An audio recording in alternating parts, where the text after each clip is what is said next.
Good morning. My name is Andrew, and I will be your conference operator today. At this time, we'd like to welcome everyone to the Michaels Companies Fiscal 2020 Third Quarter Financial Results Conference Call. All lines have been placed on mute to prevent any background noise. If you need assistance during the conference call, please press star then zero, and an operator will assist you. Please note this event is being recorded. Thank you. And now I'd like to turn the call over to your host, Jim Mathias, Director of Investor Relations. Mr. Mathias, you may begin the conference. I'd like to welcome you to our fiscal 2020 third quarter financial results conference call. Presenting on this morning's call are our CEO, Ashley Buchanan, and our CFO, Mike Diamond.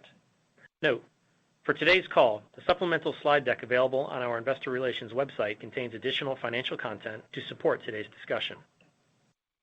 Before we begin our discussion, let me remind you that the comments made on this call, as well as supplemental information provided on our website, may constitute forward-looking statements and are made pursuant to and within the meaning of the Safe Harbor provisions of the Private Securities Litigation Reform Act of 1995 as amended.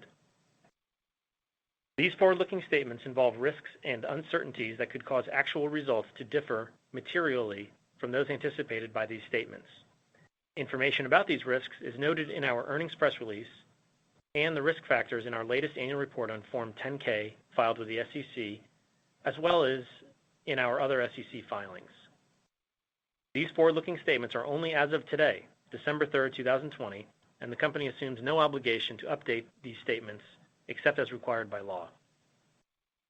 Investors are cautioned not to place undue reliance on these forward-looking statements. Also, please note that we will reference non-GAAP financial measures on today's call that are presented on an as-adjusted basis unless otherwise noted. These include EBITDA, operating income, net income, and diluted earnings per share. A reconciliation of these measures to the corresponding GAAP measures are detailed in today's earnings release, as well as the supplemental slides. I'd now like to turn the call over to our CEO. Ashley? Thanks, Jim. Good morning, everyone. I hope you're all staying safe and healthy during what continues to be an unprecedented year. Before I get into our quarterly results, I want to start by acknowledging the hard work of the entire Michaels team. Throughout this year, our team members have navigated a host of unprecedented challenges with resilience and tenacity. To recognize their hard work, I'm excited to announce today that we are awarding our team members a one-time holiday bonus. We're in a much stronger position, operationally, financially, and strategically, than we were at the start of this year due to our team members' hard work and dedication in serving our maker customers. Moving to our strong third quarter results, we delivered significant sales growth, margin expansion, and strong free cash flow generation. Our relentless focus on serving our customers helped to drive a 16.3% comparable store sales growth in the quarter, a 162% increase in operating income, and over 100% increase in diluted earnings per share. Free cash flow remains a particular strength for Michaels, as we generated approximately $380 million during the third quarter, and on a year-to-date basis, Michaels has generated $633 million in free cash flow. We are the leading arts and crafts retailer, and by effectively executing our maker strategy, we are repositioning Michaels for long-term sustainable growth. Our performance this quarter demonstrates that our focus on providing our makers with the arts and craft products they want, combined with tailored and relevant seasonal products, is working very well.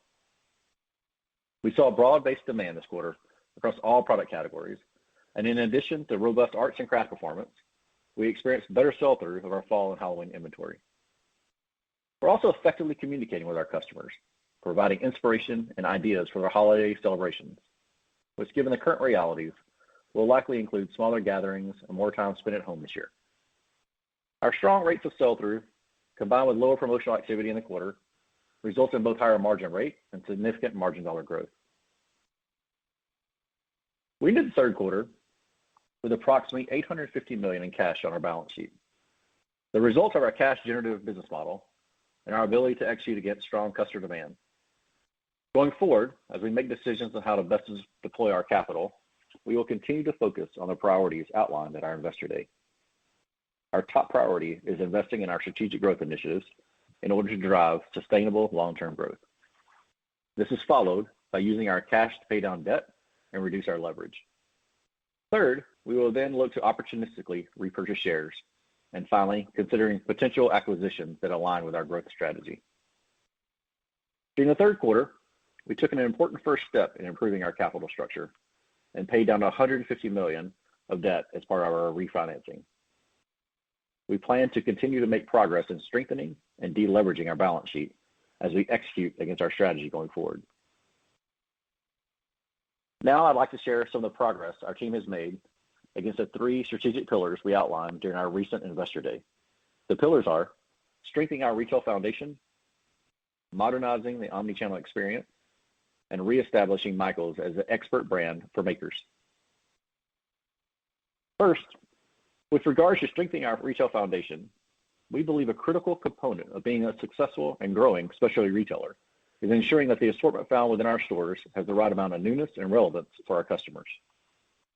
Within each category, we are listening to our customers and using their feedback to improve product selection and align items with their interest. During the third quarter, we expanded space devoted to technology, more than tripled our private label, color assortment, and yarn, and improved both assortment and presentation in jewelry. In addition, we have materially improved the efficiency of product flow between the back room and our shelves by minimizing the number of touches when getting product out to our customers. We're also enhancing the level of in-store creative expertise available to our makers by training our team members and, when possible, hiring team members who are also makers themselves. As we simplify store processes, we're also freeing up our team to devote more of their time and focus to customer service. Michaels has adopted a much more disciplined and balanced approach to pricing as a critical part of strengthening our retail foundation. We are working to simplify pricing for our customers and also better communicate value by offering a more consistent promotional cadence and reducing underperforming promotions.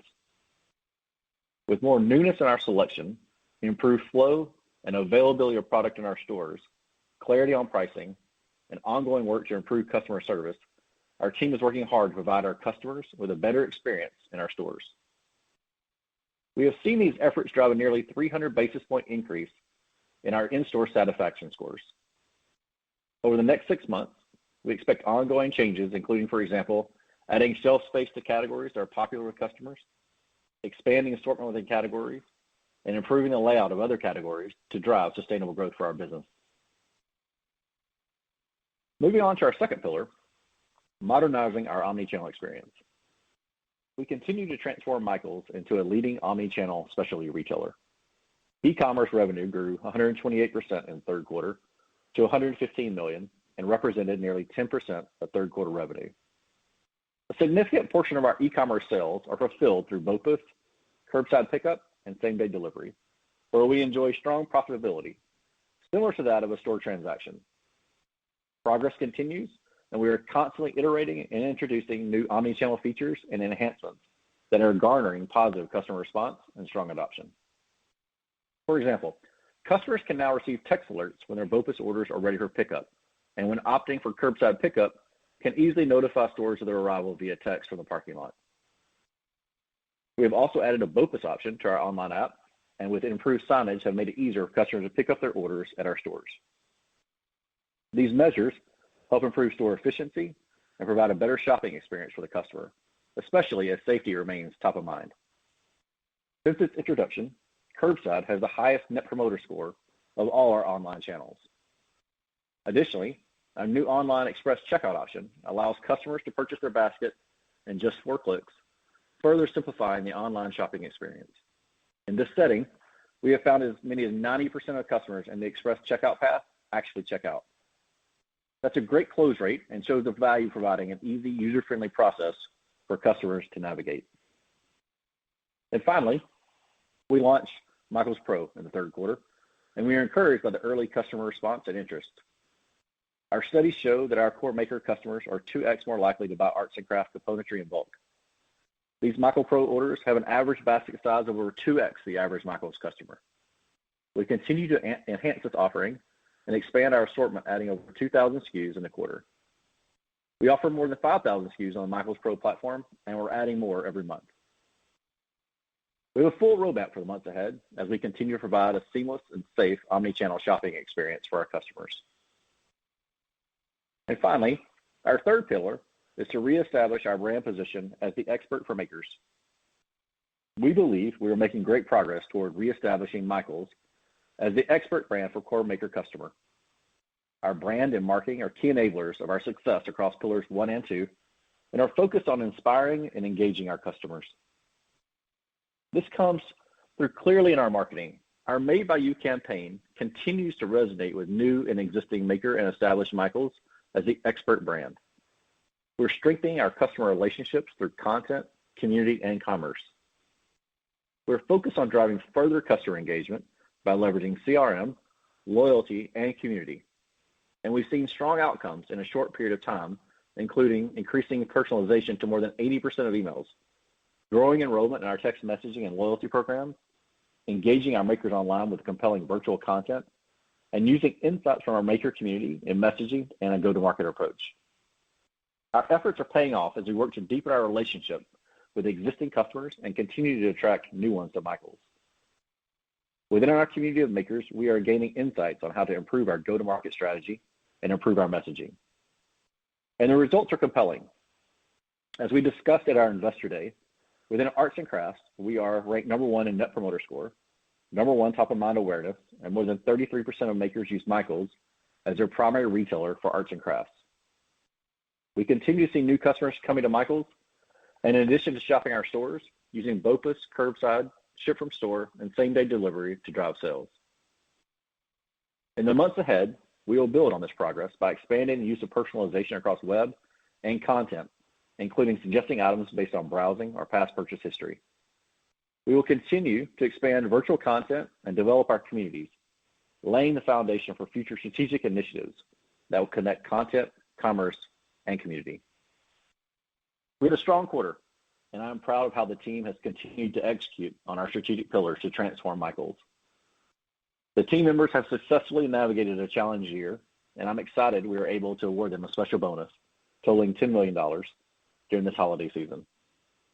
There's much more opportunity ahead as we continue to expand our assortment, services, and capabilities to make Michaels the one-stop shop for arts and crafts. Now I'd like to turn it over to Mike to cover the financials in greater detail. Thanks, Ashley, and good morning, everyone. Michaels continues to make progress on our key strategic initiatives, which enabled us to deliver strong sales growth in the third quarter. Third quarter sales totaled $1.4 billion, an increase of 15.1% on a year-over-year basis. Comp store sales grew 16.3% year-over-year. As Ashley mentioned, our strong third quarter performance was driven by strength across our core arts and crafts business, as well as accelerated sell-through of our seasonal fall and Halloween inventory during this quarter. Our exiting sales trends for the third quarter were in the mid-single digits, which we expect to continue in the fourth quarter. Moving down the income statement. Third quarter gross profit increased 32% from a year ago to $582 million. The drivers of this increase were occupancy cost leverage due to strong demand throughout the quarter, a lower promotional cadence for the quarter, reflecting our disciplined pricing approach, and the continued benefits from ongoing pricing and sourcing initiatives. These drivers position Michaels well for gross margin dollar improvement and sustainable long-term growth, even as we continue to make growth investments and see a higher mix of e-commerce sales. Finally, we saw a small impact on third quarter gross profit from tariffs and have largely lapped the tariff impact at this point. SG&A for the quarter was 26.5% of sales, an increase of 10 basis points from the third quarter of last year. SG&A increased in absolute dollars on a year-over-year basis, primarily due to an increase in performance-based compensation, as well as an increase in professional fees associated with ongoing initiatives intended to drive growth and profitability. These increases were partially offset by the cost containment actions we have taken this year. In addition, this quarter we took an impairment charge of $9.4 million, primarily related to the relocation of our support center that we expect to complete early next year. Operating income was $199 million, an increase of 162% in the quarter. Adjusted operating income was approximately $201.6 million, up nearly 72% from the year-ago period. Interest expense for the quarter was $37 million. Our effective tax rate for the quarter was 20.3%. This was lower than our normalized rate of 23 to 24% due to true-ups from prior period losses, which were recognized during the quarter as a result of higher than expected earnings. Adjusted diluted earnings per share in the quarter was 86 cents, up over 100% from last year's third quarter. During the third quarter, we generated positive free cash flow of $380 million, up dramatically from $76 million in the third quarter of last year, and ended the quarter with approximately $850 million in cash on our balance sheet. Through the third quarter, our fiscal 2020 sales were $3.4 billion. Comparable store sales are now positive for the year at 0.6%, a 230 basis point improvement from negative 1.7% seen through the third quarter of 2019. We have generated free cash flow of $633 million in the first three quarters of 2020, as compared to $17 million for the first three quarters of 2019, demonstrating the strength of our model and prudent management of our business. In September of this year, we successfully refinanced our term loan, extending maturities to 2027. As part of that refinancing, and as a demonstration of our commitment to delever our business over the long term, we paid down $150 million in debt. Longer term, we will continue to pay down debt, with the goal of reducing our gross debt to adjusted EBITDA leverage to well below 3 times. There are clearly a lot of unknowns ahead, so we are not providing formal guidance for the fourth quarter. We are pleased with the demand we have seen thus far, and at this time expect fourth quarter sales growth to be fairly consistent with our October trends in the mid-single digits. We feel good about our inventory position here in the fourth quarter and, as planned, are selling through our seasonal inventory earlier this year. We remain focused on ensuring we have adequate inventory in our stores. As a reminder, our core arts and crafts categories have shorter lead times and are able to be replenished more frequently. We continue to take a disciplined approach to pricing and promotions during the fourth quarter, focusing on driving traffic to our stores and websites while working to maximize margin dollars. Based on our strong results year to date, we now expect performance-based compensation expense to total approximately $70 million for 2020, ahead of our initial expectations, and $55 million higher than last year. Our Q3 results incorporated $28 million of this expense, and we expect to accrue approximately $30 million in Q4, representing an increase of $28 million compared to Q4 last year. In addition to this performance-based compensation, as Ashley noted earlier, we are also pleased to be paying out in total approximately $10 million in holiday one-time bonuses to our team members. Without their hard work and continued dedication to serving our maker customers, our strong performance would not be possible. As we look ahead, I am extremely encouraged with the trajectory of our business and progress we have made as we transform Michaels for the better. We are confident in the strength of our business, strong balance sheet, predictable cash generation, and our ability to drive consistent and sustainable long-term growth. Now, I'll turn the call back over to Ashley. Thanks, Mike. Now, slightly over a month into our fourth quarter, I am encouraged by the progress the Michaels team has made and how well our strategic initiatives have taken hold. We remain focused on executing on the key pillars of our maker strategy as we work to make Michaels a one-stop shop for arts and crafts. We will continue to focus on gaining market share as we attract and retain new customers and deepen our connection with existing customers. We have made significant strides to sustainably improve our operations in a short period of time, and we look forward to sharing more on our progress in the future. And now, operator, let's move to the Q&A portion of the call. We will now begin the question and answer session. To ask a question, you may press star, then 1 on your touch-tone phone. If you are using a speakerphone, please pick up your handset before pressing the keys.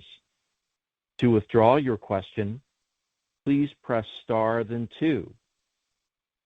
Please limit yourself to one question with one follow-up question. If you have additional questions, you may re-enter the question queue. At this time, we will pause momentarily to assemble our roster.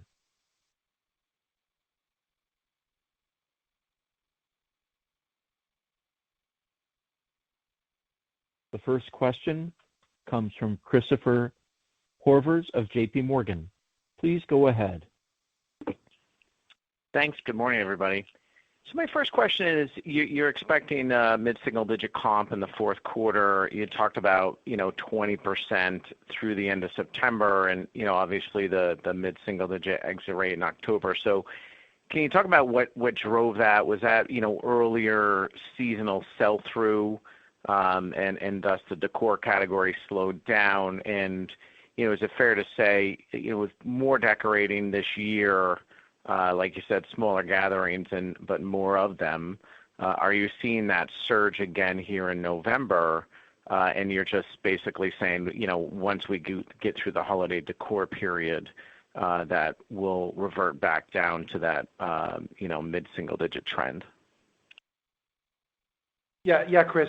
Let me start with that one. So let me start first with the Q3 aspect, and I think I would say a couple of things. The first is we saw strong growth across all of our categories, including both the core arts and crafts and the seasonal offering. Now we did sell through our seasonal, as you mentioned, a little bit earlier than normal, but that aligns with our maker strategy and really making sure that we are, delivering what the customer wants. Overall, we think our comp strength actually, bodes well and demonstrates the proof point of our strategy, that by making sure we can be the arts and crafts retailer for the maker, we are selling the items they want. Yeah, I'll just add on a little bit. So as you recall from our previous discussions and earlier calls that, we tightened up the fall and Halloween buy this year versus last year. And that was twofold. One was we were heavy going into last year, and so we purposely did that to improve the sell-through.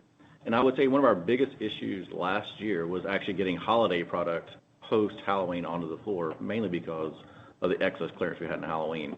So that strategy actually worked. We generated better sell-through earlier in the month than we were successfully able to get holiday product onto the floor. Now, if you look into next year, with the implementation of our seasonal DCs that we're putting in, we'll be able to lengthen the fall Halloween season at the same time that we flow holiday product in tandem. So, our strategy for next year will actually be even better than this year. But we were very pleased with, how Halloween and fall sold through. Also, if you kind of look through what that means for holiday, if you look at Halloween, it's pretty much a set and forget type of product. You set it once and you let it sell through. It's pretty much a decor business for us, and a little bit of crafting. If you look at holiday, it's a little bit different, though. It's a longer season for us. There's the tree, there's trim the tree, then there's gift giving on top of, arts and crafting on top of it. So, we feel good about our strategy on how we exited Q3 and starting Q4. So is it fair to assume that you've seen a reacceleration here in November because of the decor side and gifting side? Yeah, I mean, look, I would say we are very pleased with, how we have started with Q4 for both the arts and crafts and the seasonal. But there's also a lot of uncertainty as we look forward through the rest of Q4 as it relates to the macro environment, both from a customer demand as it relates to COVID, but also how municipalities are treating the recent outbreak. And so we're very pleased with how the quarter has started, but we want to make sure we're prudent in our fourth quarter perspective, and that's why we've mentioned the mid-single digits. Got it. And so my follow-up's on the cash flow side. I mean, your inventory, sort of inventory days, payable days, your third quarter cash was much higher than we had expected. So can you talk about your outlook, for sort of working capital, and do we have to give back some of that inventory? Will you build inventory to the end of fourth quarter? Will payable days come down? And then, you have a lot of cash. You're looking at balanced capital allocation. Why wouldn't you sit there and say, you know what, we could actually take another slug of debt and pay that down and, take some of the burden off the leverage ratio, or even go out there and, do some combination with share buyback, given how flush you are with cash? Yep, absolutely. There were a couple of different things embedded in there. So let me first start with the capital allocation framework, and then I can address the others. I think, look, we laid out our capital allocation framework in Investor Day, and we remain committed to it. The first is ensuring that we're going to grow the business and make sure we invest in the business to demonstrate the sustainable long-term growth that we know this brand is capable of. After that, we look at debt repay down, and we demonstrated a commitment to that as part of the refinancing, where we paid back $150 million of our debt. There's then opportunistic share repurchases, and then we'll consider M&A as it comes along. Obviously, all of those are things we're considering, particularly given the macro environment. We wanted to make sure as we get through Q4, we understand what's happening from a consumer demand as well as municipalities and their actions before we continue to execute across that capital allocation framework. To your second point around cash flow, we believe that a towering strength of Michaels, both now and over the long term, is its significant free cash flow generation, and we think that's going to be something that will continue for years. This quarter, we saw a benefit not only from the increased performance, but as part of our activities over this year from COVID, we went back to vendors and talked to them about normalizing our payment terms. And so part of what we're seeing now is the benefit of that. Some of that will come back in Q1 as we fulfill our obligations to those terms, but it doesn't change the fact that we expect Michaels over the long term to continue to generate significant free cash flow. Got it. Best of luck with the holidays. Thank you. The next question comes from Seth Sigman of Credit Suisse. Please go ahead. Hey, good morning, everybody. Just curious, given the progress this year, can you elaborate on some of the strategic and operational drivers planned for next year for 2021 and give us a sense, as to the puts and takes for sales as you have to lap some of these strong results? It would seem like you should be able to still grow sales next year, but it would be great to get your thoughts on that. Thanks. Yeah, from our strategic growth pillars that we outlined in Investor Day, I'm very pleased with the progress we're making. So if you look at going into next year, we expect significant improvements in our Omni-Channel enhancements, whether that's buy online, pick up in store, curbside. We're going to work a lot on product and category management as we bring newness to the floor. And we'll continue to make progress on our pricing, promotional cadence, and effectiveness as we did this last quarter. As you look in the back half of 21, our seasonal distribution centers should be set up and running. That will enable us to flow product much more effectively and reduce our lead times, increase in-stocks, increase labor productivity. All that should take hold. And from an Omni-Channel, we'll keep iterating, improving the customer experience. We'll be rolling out shop and scan and other services in the back half of 21 as well. And I see us continuing to expand Michaels Pro, as that's been a positive offering to our customers and other B2B offerings as well. Okay, that's helpful. As you think about profitability and the operating margin of the business into next year, I would think some costs come back as you lap store closings from earlier in the year, but you also have plenty of incremental costs this year. You talked about the incentive comp, the bonus, and I'm sure there were other COVID costs, right? So should we be thinking about flow-through improving into next year and that you should be in a position to expand operating margins? Yeah, look, Seth, what I would say first of all is from a 2021 perspective, we're still going through the planning process, and so we're not going to be providing formal guidance on 21. As I think through even the fourth quarter and some of its implications, we continue to be focused on making sure we're disciplined from a pricing and promotional perspective. Now, that doesn't mean we're necessarily going to be at the exact same promotional levels as we think through the implications of COVID and coming out of the COVID period in 2021. Obviously, we're comfortable from an e-commerce perspective that a meaningful portion of our e-com is focused on BOPIS, curbside, and same day, where our customers bear the fulfillment costs, and therefore, we are profitable from an e-commerce perspective. overall, our key focus is making sure we continue to grow gross profit dollars in the long term, and believe over time that will help scale the business. Okay, thanks for that. And again, nice progress and good luck in the holiday period. Thank you. The next question comes from Joe Feldman of Telsey Advisory Group. Please go ahead. Oh, great. Thanks for taking the question, guys.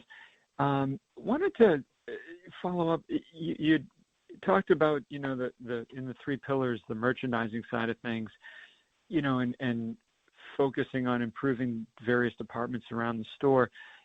You talked about future doing more. I was just curious if you could share any thoughts on what some of those might be. Like what's next up that you'd like to improve to help drive the business?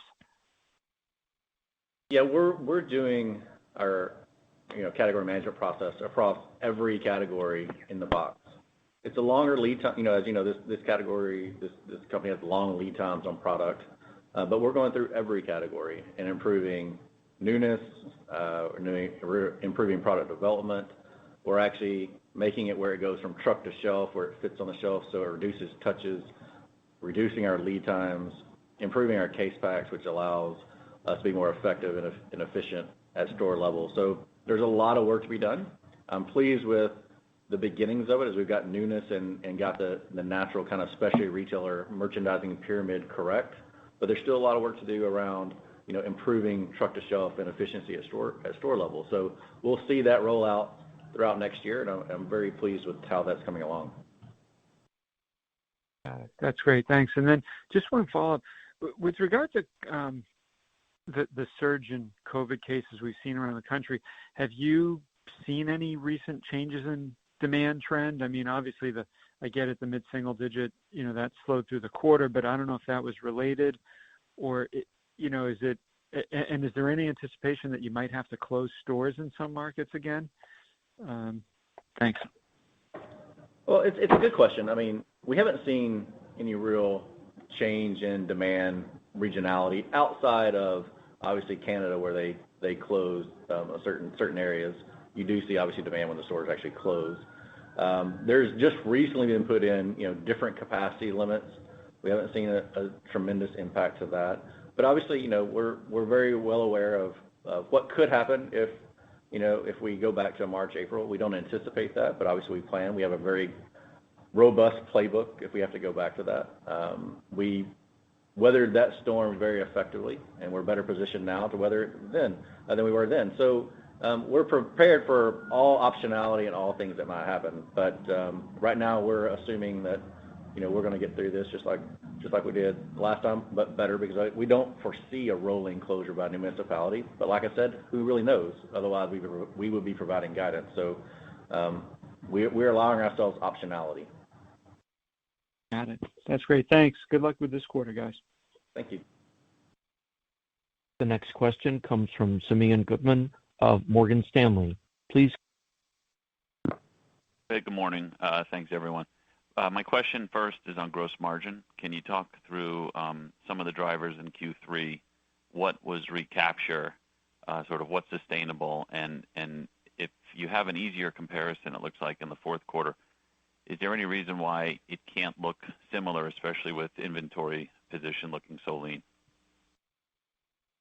Yeah, sure. So, Simeon, I would say first of all, we were obviously very, very pleased with where where the quarter came in from a gross profit perspective. An increase of $140 million was quite significant. There were really two drivers that drove that number in the third quarter. The first was disciplined promotional and pricing, and how we tackled that relative to where we were over the last quarter. That is something we will continue to be. We will continue to make sure we are being smart and thoughtful on our pricing and our promotional cadence. How that ultimately gets executed from a quarter-over-quarter perspective, year-over-year, is a little tough to know this early in the quarter. The second driver is occupancy cost leverage, which, as a reminder, is an expense that's included in our gross profit. Obviously, when you have comps that are up 16.3, you're able to get a significant amount of leverage on the box and on our operations. With a mid-single digit, that won't be as significant, but obviously we would still hope to be efficient with our box even at that level. Got it. Great. And just to clarify, I think you said regarding the quarter to date and why you're being somewhat careful with your fourth quarter, or the exit rate that you provided, even though there wasn't guidance, is that you are seeing some pull forward in some of this, in I guess, seasonal product or holiday product, and you want to be tentative about how you look at that. And then this is an unrelated part of the follow-up, so I apologize.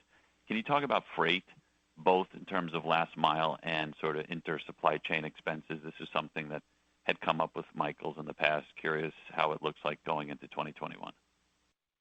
Yeah, so let me tackle both of those. So our exit rate in October, and then what we've indicated for Q4 is mid-single digits. We're very pleased with how the quarter has started, but if you look at the cadence of our seasonal sell-through, in Q3, it also makes us think through the seasonal profile of the Q4 business as well, which is what gives us, comfort in the mid-single digit number. It's also admittedly, Ashley mentioned this from a what some municipalities are doing. We're just not sure how society, quite frankly, is going to react over the next, 8 weeks, and so we want to make sure we're being prudent as we think through the potential implications of that.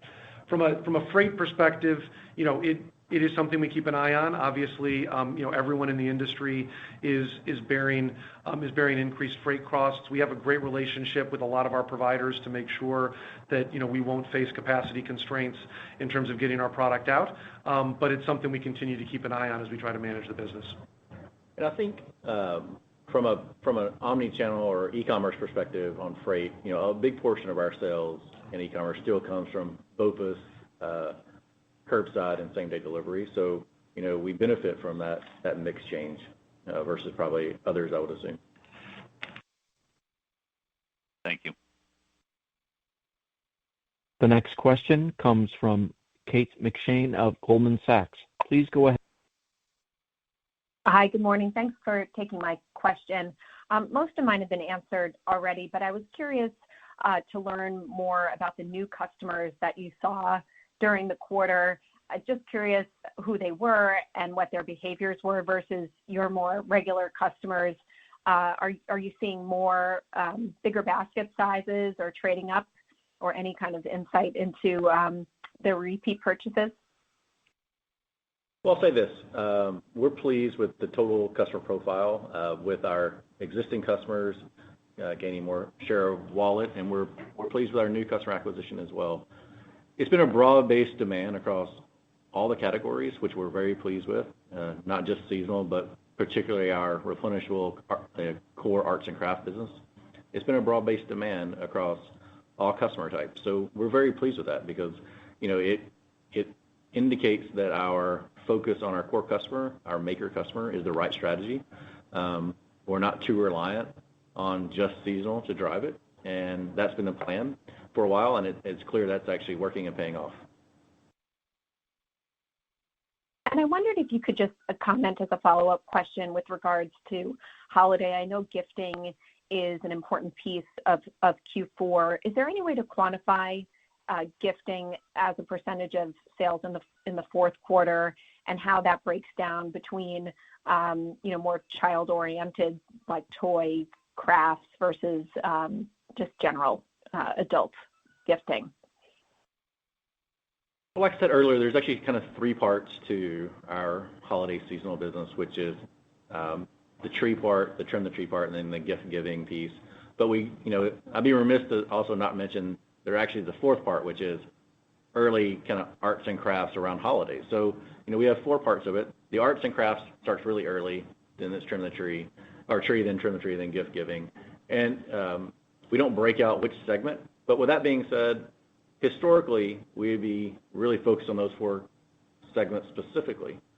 What's great about what we're doing now is the true arts and crafts business, our SBA or our replenishable business, is also doing very well. And so it's just core arts and crafts as well. So it's a broad-based demand that we feel very positive about. Thank you. The next question comes from William Reuter of Bank of America. Please go ahead. Good morning. You mentioned that of the two large gross margin drivers, one of them was lower pricing and promotions. Given high conversion and intent to purchase when customers are in stores, how much of this do you think is due to the environment, and how much of this would you attribute to your own strategies?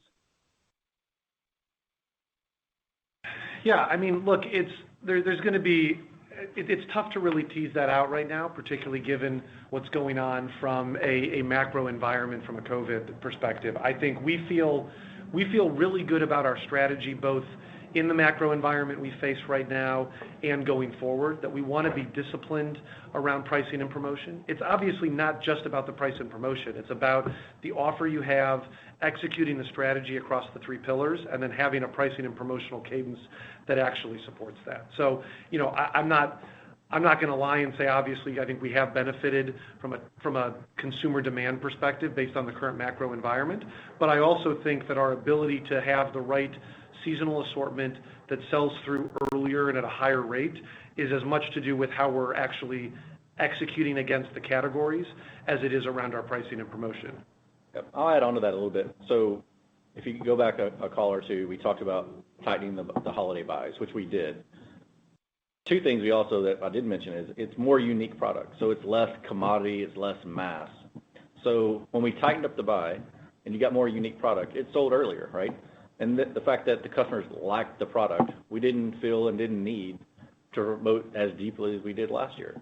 It was a shift in basic product merchandising, more to a specialty retailer product merchandising versus mass. And we will continue to follow that formula into next year because you can get the commodity mass stuff in a lot of places. We focus on unique product and less deep depth on the quantity we buy, and so that's why we had a better sell-through. And I think that's a good methodology for seasonal buys going forward. Very helpful. I'll pass to others. Thank you. The next question comes from Steven Forbes with Guggenheim Securities, LLC. Please go. Good morning. So I wanted to focus on the store resetting initiatives.